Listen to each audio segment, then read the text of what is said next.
आयरा कामयार से नाराज होकर सीधा अपने अब्बू इरफान साहब के घर पहुंच जाती है। उसे अचानक देखकर इरफान साहब हैरान हो जाते हैं। आयरा रोते हुए कहती है, अब्बू, मैंने फैसला कर लिया है। अब मैं कामयार के साथ नहीं रह सकती। मैं उसे हमेशा के लिए छोड़ रही हूं। ये सुनते ही इरफान साहब को सुकून मिलता है। वो आयरा को अपने गले से लगा लेते हैं। उधर कामयार की दादी परेशान होकर उसे बताती है कि आयरा सुबह से घर नहीं लौटी। कामयार घबरा जाता है। वो कॉल करता है, लेकिन आयरा फोन नहीं उठाती। कामयार पागलों की तरह आयरा के घर पहुंचता है, मगर वहां ताला लगा देखकर उसके होश उड़ जाते हैं। तभी उसे पता चलता है आयरा मुल्क छोड़कर हमेशा के लिए जा रही है। कामयार बिना वक्त गंवाए एयरपोर्ट की तरफ भागता है। एयरपोर्ट पर वो देखता है आयरा अपनी फैमिली से विदा ले रही होती है। वो दौड़कर उसका हाथ पकड़ लेता है।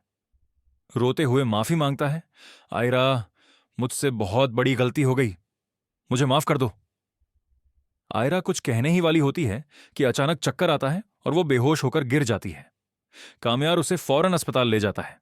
डॉक्टर बाहर आकर कहते हैं, मुबारक हो, आयरा प्रेग्नेंट है। कामयार की खुशी का कोई ठिकाना नहीं रहता। इरफान साहब का दिल भी पिघल जाता है, लेकिन कहानी यहीं खत्म नहीं होती। जब यह खबर फरिया तक पहुंचती है तो उसके दिल में जलन की आग लग जाती है। वो एक खौफनाक साजिश रचती है। चुपके से कामयार के घर आकर सीढ़ियों पर तेल गिरा देती है। थोड़ी देर बाद आयरा सीढ़ियों से उतरते हुए फिसल जाती है और दर्दनाक चीख के साथ गिर पड़ती है। कामयार उसे अस्पताल पहुंचाता है। सच सामने आता है और फरिया गिरफ्तार हो जाती है।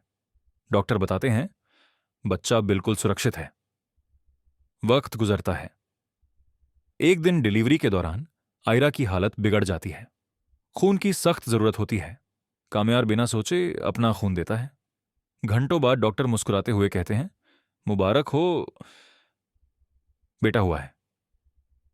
इरफान साहब खुशी से झूम उठते हैं और कामयार अपनी गोद में अपने बेटे को उठाकर जिंदगी की सबसे बड़ी जीत महसूस करता है।